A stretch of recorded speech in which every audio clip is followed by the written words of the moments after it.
after that we have discussed electromagnetic radiation. ನೆನಪಿದೆ ಎಲ್ಲರಿಗೂ? ಎಲ್ಲಿವರೆಗೂ ಡಿಸ್ಕಷನ್ ಮಾಡಿದ್ವಿ last class?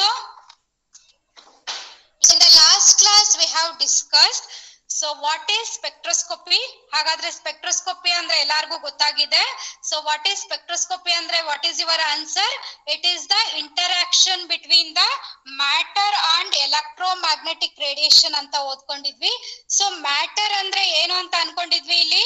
What we have discussed, matter ಅಂದ್ರೆ ಆರ್ಗ್ಯಾನಿಕ್ ಕಾಂಪೌಂಡ್ ಅಥವಾ ಕೆಮಿಕಲ್ ಕಾಂಪೌಂಡ್ ಅಂಡರ್ ಸ್ಟಡಿ ಅಂತ ಅನ್ಕೊಂಡಿದ್ವಿ.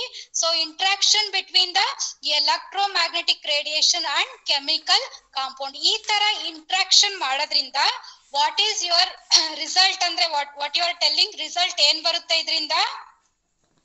ಏನ್ ರಿಸಲ್ಟ್? ಈ ತರ ಇಂಟ್ರಾಕ್ಷನ್ ಮಾಡೋದ್ರಿಂದ ಏನ್ result? we can know the structure of the chemical compound. Structure ನ ತಿಳ್ಕೋಬಹುದು ಅಂತ ಅನ್ಕೊಂಡಿದ್ವಿ. So in broad way how we can tell qualitative and quantitative information of the compound we can get ಅಂತ ನಾವು ಓದ್ಕೊಂಡಿದ್ವಿ. ಕಾಣಿಸ್ತಾ ಇದೆಯಾ ಸ್ಲೈಡ್ ಎಲ್ಲಾರ್ಗೂ? ಸ್ಲೈಡ್ ಎಲ್ಲಾರ್ಗೂ ಕಾಣಿಸ್ತಾ ಇದೆಯಾ? ಕ್ವಾಲಿಟೇಟಿವ್ ಅಂದ್ರೆ ಏನು ಅಂತ ನಾವು ಓದ್ಕೊಂಡಿದ್ವಿ ಅಲ್ವಾ? Can you tell what is qualitative ಅಂದ್ರೆ? ಓದ್ಕೊಂಡಿದ್ವಿ. What is qualitative? Structure of the compound. Qualitative ಅಂದ್ರೆ what is present inside the compound. What is present inside the compound ಅಂದ್ರೆ ಏನರ್ಥ? What are the elements? What are the elements ಅಂದ್ರೆ ಯಾವುದು? Carbon ಇದೆಯಾ, nitrogen ಇದೆಯಾ, oxygen ಇದೆಯಾ? For example phenol ಇದೆ. So phenol formula ನಮ್ಗೆಲ್ಲ ಗೊತ್ತು, C6H5OH. ಹಾಗಾದ್ರೆ ಫಿನಾಲ್ ಅಲ್ಲಿ ಏನಿದೆ ಕ್ವಾಲಿಟೇಟಿವ್ ಆಗಿ ಹೇಳಪ್ಪ ಅಂದ್ರೆ what you are going to tell? OH group ಇದೆ, 6,6H5 ಇದೆ, ಬೆನ್ಸಿನ್ ರಿಂಗ್ ಇದೆ ಅಂತ ಹೇಳ್ತೀರಲ್ವಾ? ಅದಕ್ಕೇನೆ ನಾವು ಕ್ವಾಲಿಟೇಟಿವ್ ಅಂತೀವಿ. ಕ್ವಾಂಟಿಟೇಟಿವ್ ಅಂದ್ರೆ ಎಷ್ಟು ಕ್ವಾಂಟಿಟಿ ಇದೆ ಅಂತ ಕಂಡುಹಿಡಿಯಕ್ಕೆ ಕ್ವಾಂಟಿಟೇಟಿವ್. ಈ ಎರಡೂ ಇನ್ಫಾರ್ಮೇಶನ್ ನ we are going to getting from spectroscopic analysis. So last time ಯಾರೋ ಕ್ವಶನ್ ಕೇಳಿದ್ರು, ಕ್ವಾಂಟಿಟೇಟಿವ್ ಅನಾಲಿಸಿಸ್ ಹೆಂಗ್ ಮಾಡೋದು ಅಂದ್ರೆ, so that you are going to do in this laboratory, in this sem. ಈ ಲ್ಯಾಬ್ ಅಲ್ಲಿ ನೀವು ಈ ಎಕ್ಸ್ಪೆರಿಮೆಂಟ್ ನ ಮಾಡ್ತೀರಾ. So you are going to study quantitative study using spectroscopy. ಅಂದ್ರೆ ನಾವು UV ವಿಸಿಬಲ್ ಸ್ಪೆಕ್ಟ್ರೋಸ್ಕೋಪಿ ಯೂಸ್ ಮಾಡ್ಕೊಂಡು ಕ್ವಾಂಟಿಟಿ ಕಂಡುಹಿಡಿತೀರಾ. ಅದನ್ನ ನಾವು ಲ್ಯಾಬ್ ಅಲ್ಲಿ ನಿಮಗೆ ನೀಟಾಗಿ ಎಕ್ಸ್ಪ್ಲೈನ್ ಮಾಡ್ತೀವಿ. You are doing experimentally. So ಹಾಗಾದ್ರೆ ನಮಗೆ ಸ್ಪೆಕ್ಟ್ರೋಸ್ಕೋಪಿ ಅಂದ್ರೆ ಏನು ಅಂತ ಗೊತ್ತಾಗಿದೆ. ಆಮೇಲೆ ಏನು ಯೂಸು ಅಂತ ಗೊತ್ತಾಗಿದೆ. ಏನ್ ಯೂಸು ಅಂದ್ರೆ structural study. So spectroscopy is use to study the structures of the chemical compounds. ಆಯ್ತಾ? ಹಾಗಾದ್ರೆ ಇದ್ರಲ್ಲಿ ಫಂಡಮೆಂಟಲ್ ಆಗಿ ಒಂದೊಂದೇ ಏನೇನಿದೆ ಅಂತ ನಾವು ಕಲಿಬೇಕು. ಸೊ ಏನಿದೆ? ಎಲೆಕ್ಟ್ರೋಮ್ಯಾಗ್ನೆಟಿಕ್ ರೇಡಿಯೇಷನ್ ಅಂತ ವರ್ಡ್ ಬಂದಿದೆ. ಸೊ ಅದಕ್ಕೆ ವಾಟ್ ಈಸ್ ಎಲೆಕ್ಟ್ರೋಮ್ಯಾಗ್ನೆಟಿಕ್ ರೇಡಿಯೇಷನ್ ಅಂತ ಅಂದ್ರೆ ಏನು ಅಂತ ನಾವು ತಿಳ್ಕೋಬೇಕು.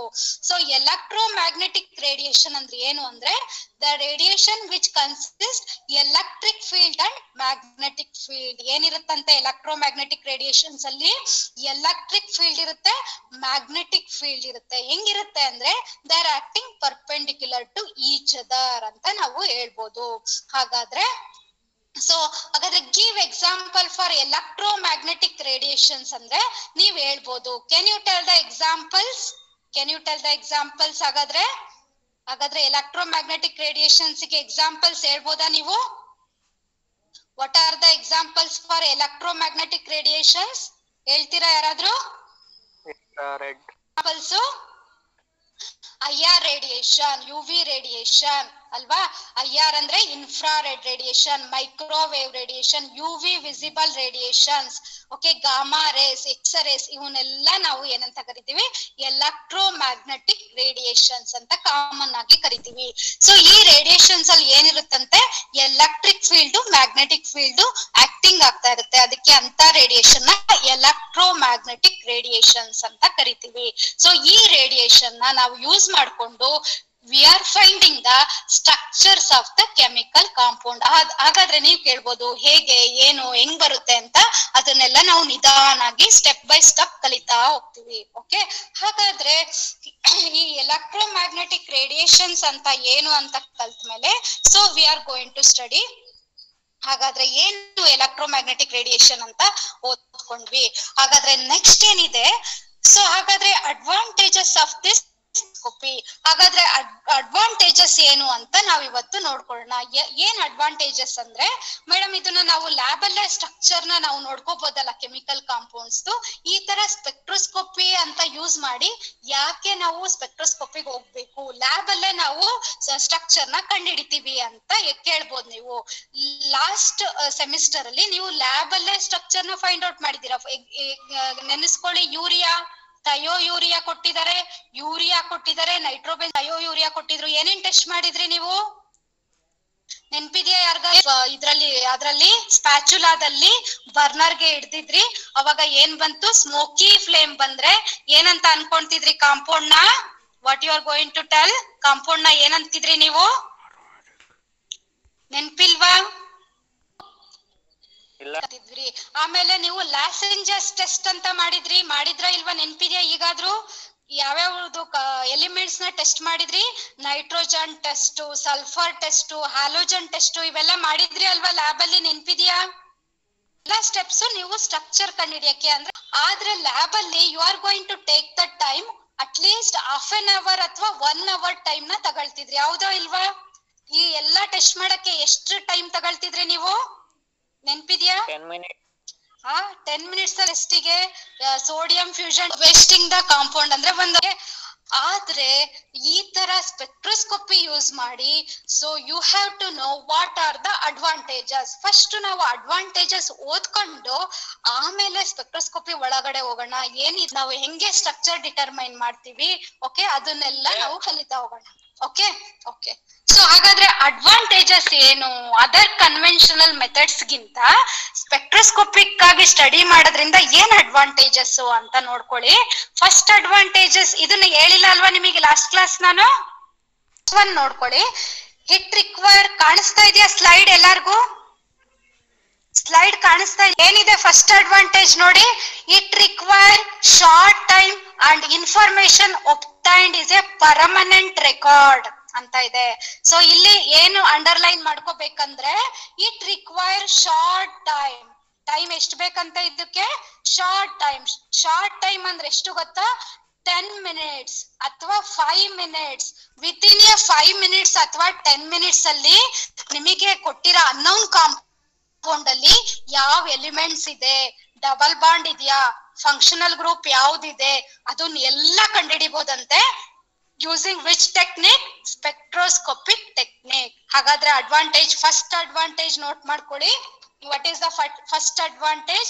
It requires short time and information obtained is a permanent record. ಹಾಗಾಗಿ ನಿಮ್ಗೆ ಅನುಮಾನ ಬರ್ಬೋದು, ಸ್ಪೆಕ್ಟ್ರೋಸ್ಕೋಪಿ ಇಂದ ತಗೊಂಡಿರೋ ಸ್ಟ್ರಕ್ಚರ್ ಸರಿನೋ ಇಲ್ವೋ ಅಂತ.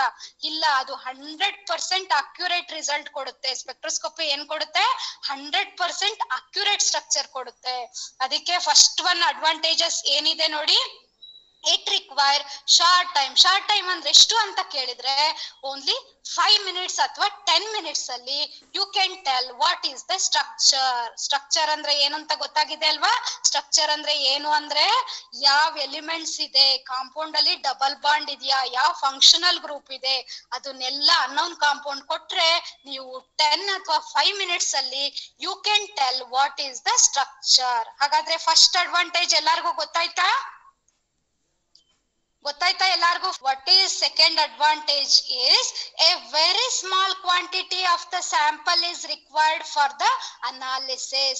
ಏನಂತೆ? ಸ್ಮಾಲ್ ಕ್ವಾಂಟಿಟಿ ಅಂದ್ರೆ ಎಷ್ಟು ಅಂದ್ರೆ milligram quantity. ಎಷ್ಟಂತೆ?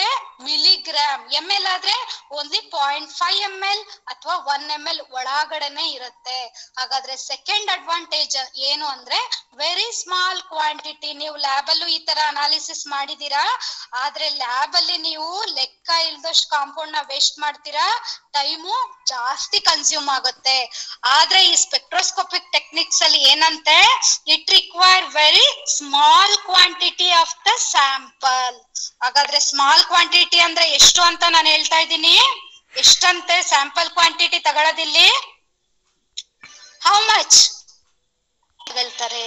So that is the advantage. ಇಲ್ಲಿ ನೋಡಿ ಥರ್ಡ್ ಅಡ್ವಾಂಟೇಜ್ ಏನಿದೆ ನೋಡ್ಕೊಳ್ಳಿ. Spectroscopic methods are highly sensitive and information obtained is highly reliable ಅಂತ ಇದೆ. ಸ್ಪೆಕ್ಟ್ರೋಸ್ಕೋಪಿಕ್ ಟೆಕ್ನಿಕ್ಸ್ ಅಂದ್ರೆ ಏನು ಅಂತ ನಾನು ಆಗ್ಲೇನೆ ಹೇಳ್ತೀನಿ. ರಿಸಲ್ಟ್ ಬರುತ್ತಲ್ಲ ಅದರಿಂದ ಅದು 100% ಅಕ್ಯುರೇಟ್ ರಿಸಲ್ಟ್. ಬೇರೆ ಯಾವುದೇ ಮೆಥಡ್ಸ್ ಇಂದ ಇಷ್ಟು ಅಕ್ಯುರೇಟ್ ಸ್ಟ್ರಕ್ಚರ್ ನ ನಾವು ತಗೊಳಕ್ಕಾಗಲ್ಲ. ಅದಕ್ಕೆ ಇಲ್ಲಿ ಏನ್ ಹೇಳ್ತಾ ಇದ್ದಾರೆ, information obtained is highly reliable and highly sensitive method ಮತ್ತೆ ಹೈಲಿ ರಿಲಯಬಲ್ ಅಂದ್ರೆ 100% ಅಕ್ಯುರೇಟ್ ರಿಸಲ್ಟ್ ಇದರಿಂದ ಸಿಗುತ್ತಂತೆ. ಓಕೆನಾ? ಥರ್ಡ್ ಪಾಯಿಂಟ್ ಗೊತ್ತಾಯ್ತಾ? ಪಾಯಿಂಟ್ ಬರೋಣ. The technique can be used for the detection and identification of even very short lived reaction intermediates. ನೋಡಿ ಎಲ್ಲಿ underline ಮಾಡ್ಬೇಕು ಗೊತ್ತಾ ನೀವು? ವೆರಿ ಶಾರ್ಟ್ ಲಿವ್ಡ್ ಇಂಟರ್ಮೀಡಿಯೇಟ್ಸ್ ಅಲ್ಲಿ ಅಂಡರ್ಲೈನ್ ಮಾಡ್ಬೇಕು. ಸೊ ಹಾಗಾದ್ರೆ can you tell what are intermediates ಅಂದ್ರೆ ನಿಮಗೆ ಗೊತ್ತಿದೆಯಾ?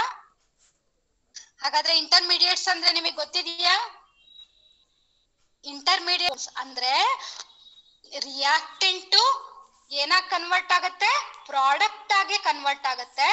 ಅದ್ರ ಮಧ್ಯ ಒಂದು ಕಾಂಪೌಂಡ್ ಫಾರ್ಮೇಶನ್ ಆಗತ್ತೆ. ಅದ್ರ ಮಧ್ಯ ರಿಯಾಕ್ಟೆಂಟ್ ಮತ್ತೆ ಪ್ರಾಡಕ್ಟ್ ಮಧ್ಯ ಒಂದು ಕಾಂಪೌಂಡ್ ಫಾರ್ಮೇಶನ್ ಆಗತ್ತೆ. ಅದಕ್ಕೆ ನಾವೇನಂತ ಕರಿತೀವಿ? ಇಂಟರ್ಮೀಡಿಯೇಟ್ ಅಂತ ಕರಿತೀವಿ. ಆ ಇಂಟರ್ಮೀಡಿಯೇಟ್ ಇದೆಯಲ್ಲ ಅದಕ್ಕೆ ಏನಂತ ಏನದು characteristics ಇಂಟರ್ಮೀಡಿಯೇಟ್ಸ್ಗೆ? Characteristics of the intermediates: short lived ಅಂದ್ರೆ ಏನರ್ಥ? ಶಾರ್ಟ್ ಲಿವ್ಡ್ ಅಂದ್ರೆ ಅದು ಓನ್ಲಿ ಫ್ಯೂ ಸೆಕೆಂಡ್ಸ್ ಅಷ್ಟೇ ಇರುತ್ತೆ. ಫ್ಯೂ ಸೆಕೆಂಡ್ಸ್ ಆದ್ಮೇಲೆ ಏನಾಗಿ ಕನ್ವರ್ಟ್ ಆಗ್ಬಿಡುತ್ತೆ? ಅದು ಇಂಟರ್ಮೀಡಿಯೇಟ್ ಏನಾಗಿ ಕನ್ವರ್ಟ್ ಆಗತ್ತೆ? ಪ್ರಾಡಕ್ಟ್. ಹೌದು, ಪ್ರಾಡಕ್ಟ್ ಆಗಿ ಕನ್ವರ್ಟ್ ಆಗತ್ತೆ. ಹಾಗಾದ್ರೆ ಇಂಟರ್ಮೀಡಿಯೇಟ್ಸ್ ಗೆ ಏನ್ ಕ್ಯಾರೆಕ್ಟರಿಸ್ಟಿಕ್ ಇದೆ ಅಂತ ನೀವೇನ್ ಹೇಳ್ಬೇಕು? ಇಂಟರ್ಮೀಡಿಯೇಟ್ ಗೆ ಏನ್ ಕ್ಯಾರೆಕ್ಟರಿಸ್ಟಿಕ್ಸ್? ಫ್ಯೂ ಸೆಕೆಂಡ್ ಲೀವ್ ಆಗ ಕಾಂಪೌಂಡ್ ಸ್ಟ್ರಕ್ಚರ್ ನು ಕೂಡ ಯಾವ್ದ್ರಿಂದ ಡಿಟೆಕ್ಷನ್ ಮಾಡ್ಬೋದಂತೆ? ಸ್ಪೆಕ್ಟ್ರೋಸ್ಕೋಪಿಕ್ ಟೆಕ್ನಿಕ್ಸ್ ಇಂದ ಡಿಟರ್ಮಿನೇಷನ್ ಮಾಡ್ಬೋದಂತೆ. ಅಂದ್ರೆ only few second, 10 second, okay 20 second ಇರುತ್ತಲ್ಲ ಕಾಂಪೌಂಡ್, ಅದ್ರ ಸ್ಟ್ರಕ್ಚರ್ ಕೂಡ ನಾವು ಸ್ಪೆಕ್ಟ್ರೋಸ್ಕೋಪಿಯಿಂದ ಕಂಡುಹಿಡಿಬಹುದಂತೆ.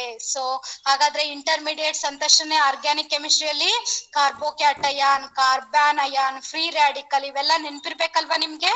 ಸೊ ಅವನ್ನೆಲ್ಲ ನಾವು ಇಂಟರ್ಮೀಡಿಯೇಟ್ಸ್ ಅಂತ ಕರಿತೀವಿ. ಹಾಗಾದ್ರೆ ಅದ್ರ ಸ್ಟ್ರಕ್ಚರ್ನು ಕೂಡ ಯಾವ್ದ್ರಿಂದ ಕಂಡುಹಿಡಿಬಹುದಂತೆ? ಸ್ಪೆಕ್ಟ್ರೋಸ್ಕೋಪಿಕ್ ಟೆಕ್ನಿಕ್ಸ್ ಇಂದ ಕಂಡುಹಿಡಿಬಹುದಂತೆ. ಗೊತ್ತಾಯ್ತಾ?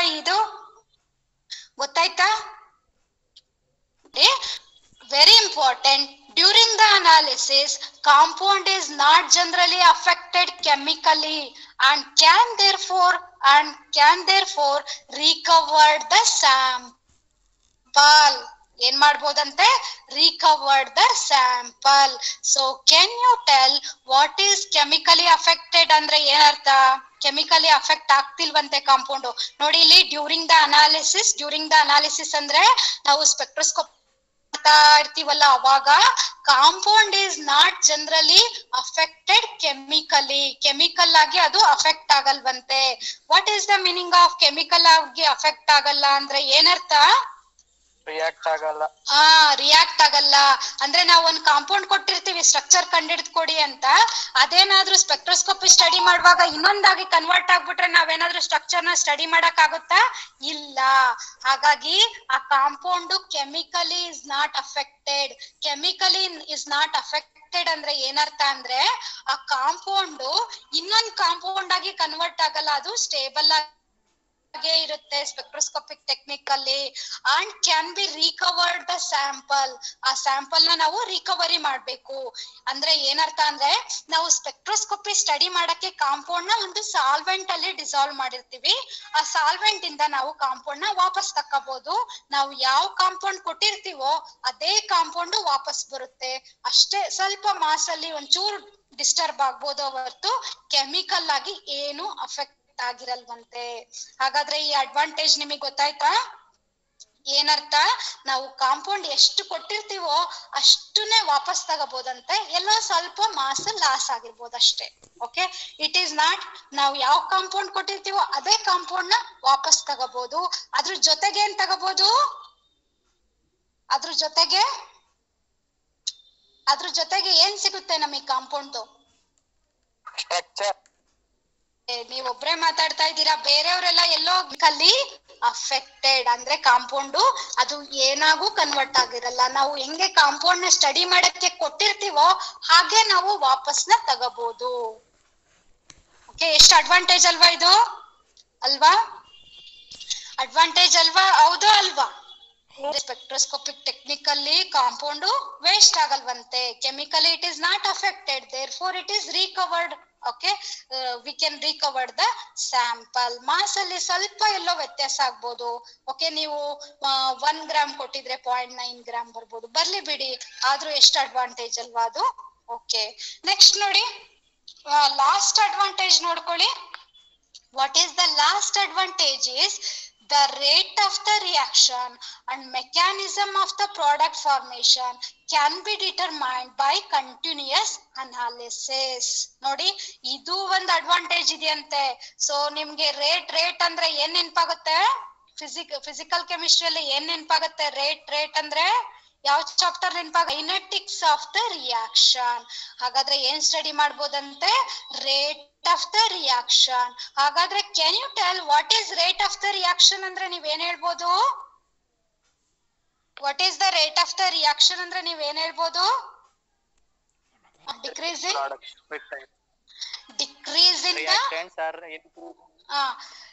ಸೊ ರೇಟ್ ಅಂದ್ರೆ ಏನ್ ಗೊತ್ತಾ? ಸೊ ರೇಟ್ ಅಂದ್ರೆ increase in the concentration of the product ಅಥವಾ or decrease in the concentration of what? Reactant. Okay, decrease in the concentration of reactant with time. ಅದಕ್ಕೆ ನಾವ್ ಏನಂತ ಕರಿತೀವಿ? Rate of the reaction. Rate ಅಂದ ತಕ್ಷಣ ಏನಂತ ಬರಿಬೇಕು? Decrease in the concentration of the reactants or increase in the concentration of the products with time. ಅದಕ್ಕೆ ನಾವು ರೇಟ್ ಆಫ್ ದ ರಿಯಾಕ್ಷನ್ ಅಂತ ಕರಿತೀವಿ.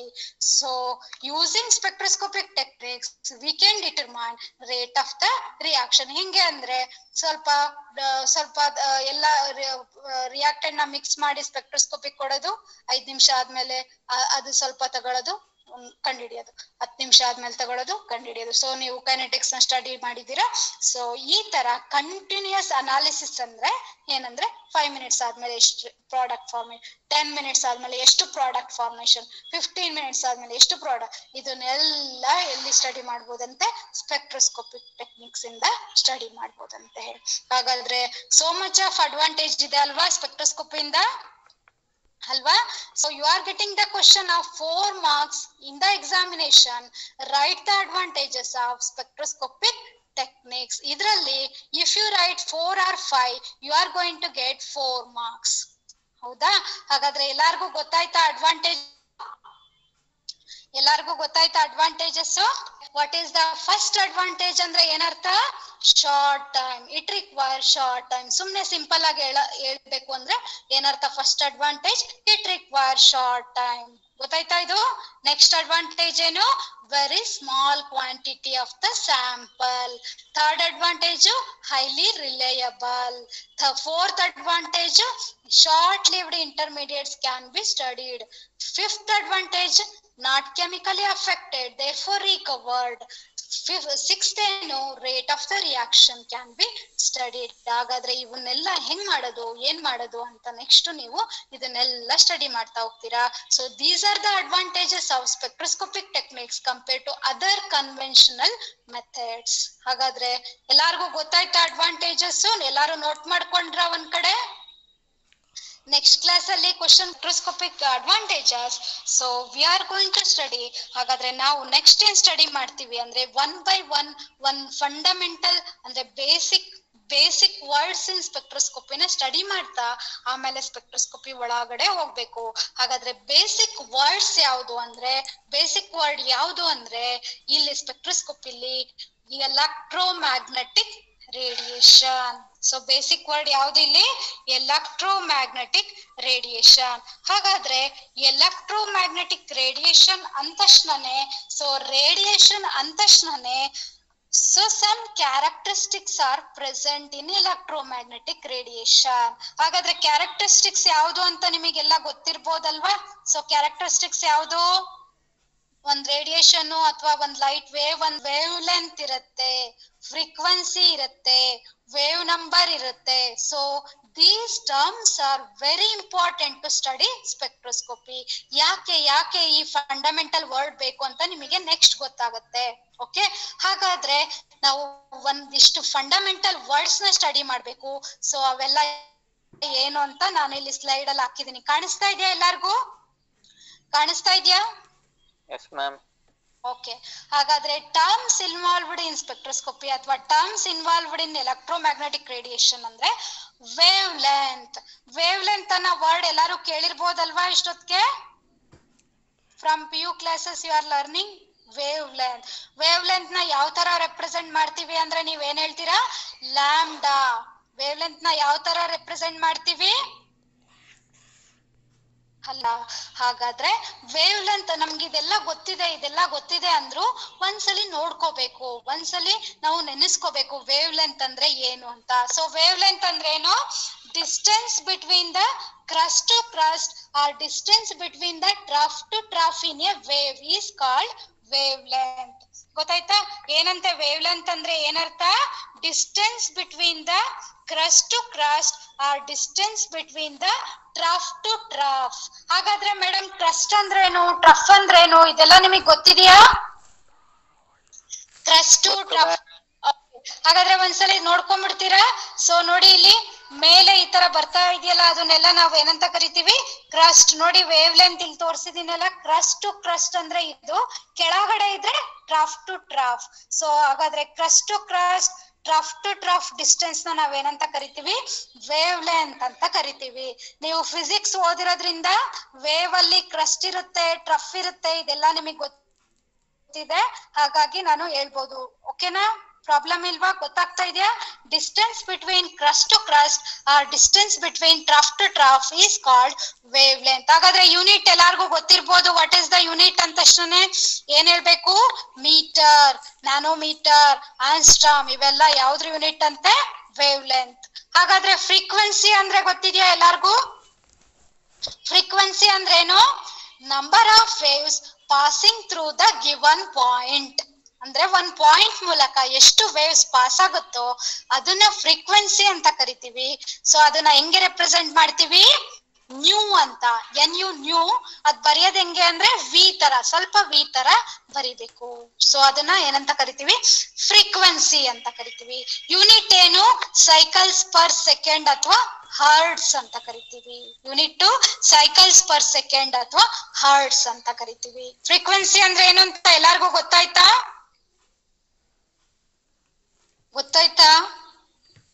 ಎಲ್ಲಾರ್ಗೂ ಕೇಳಿಸ್ತಾ ಇದೆಯಾ? ನಯನ ಕೇಳಿಸ್ತಾ ಇದ್ರೆ ನೋಡ್ಕೊಳ್ಳಿ.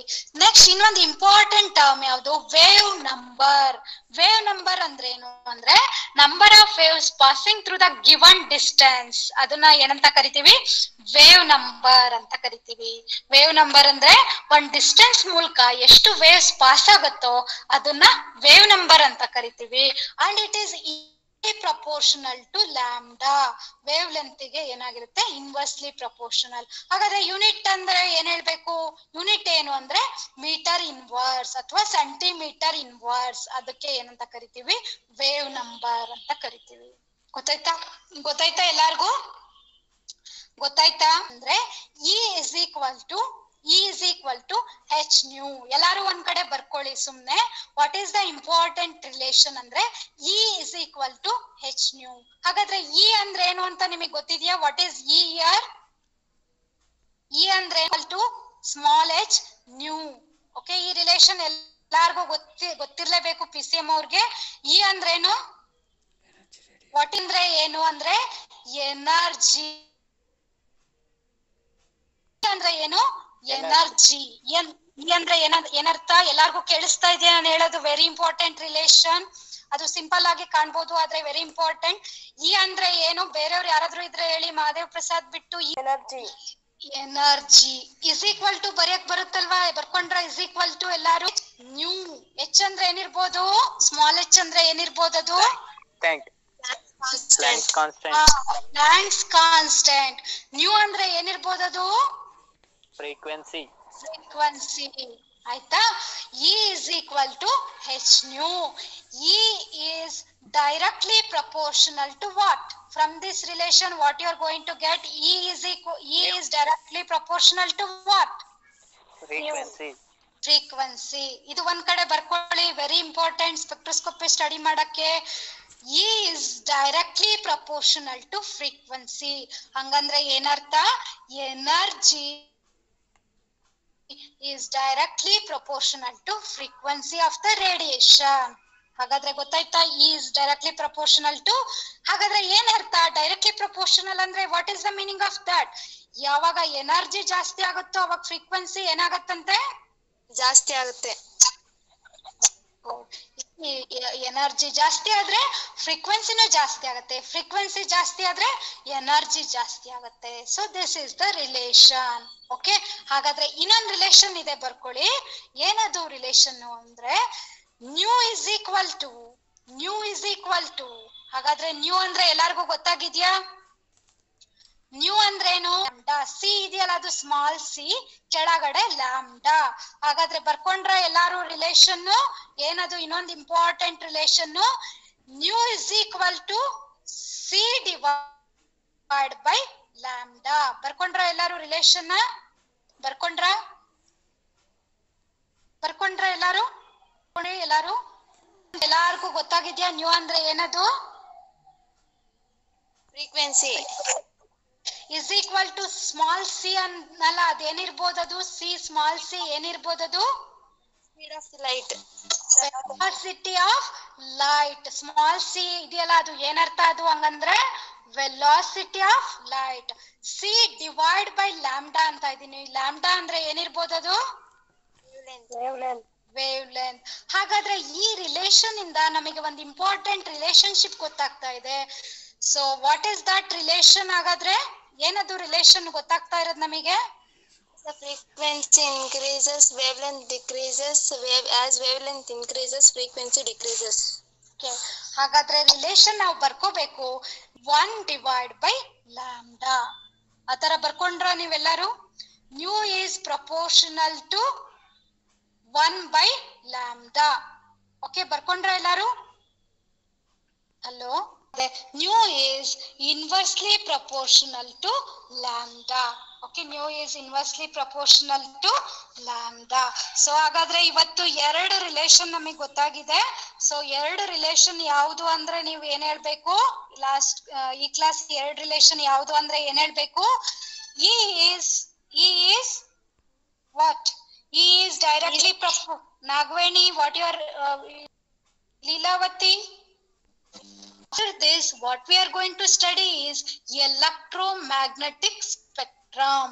ಹಾಗಾದ್ರೆ ವಾಟ್ ಈಸ್ ಎಲೆಕ್ಟ್ರೋಮ್ಯಾಗ್ನೆಟಿಕ್ ಸ್ಪೆಕ್ಟ್ರಮ್ ಅಂತ ಓದ್ಕೊಂತೀವಿ. ಹಾಗಾದ್ರೆ ಸ್ಪೆಕ್ಟ್ರೋಸ್ಕೋಪಿ ಸ್ಟಡಿ ಮಾಡಕ್ಕೆ ಯಾಕೆ ಇದು ಇಂಪಾರ್ಟೆಂಟ್ ಅಂತ ನಾವು ನೆಕ್ಸ್ಟ್ ಕ್ಲಾಸ್ ಅಲ್ಲಿ ಓದ್ಕೊಂತೀವಿ. ಓಕೆನಾ? ಆಯ್ತಾ?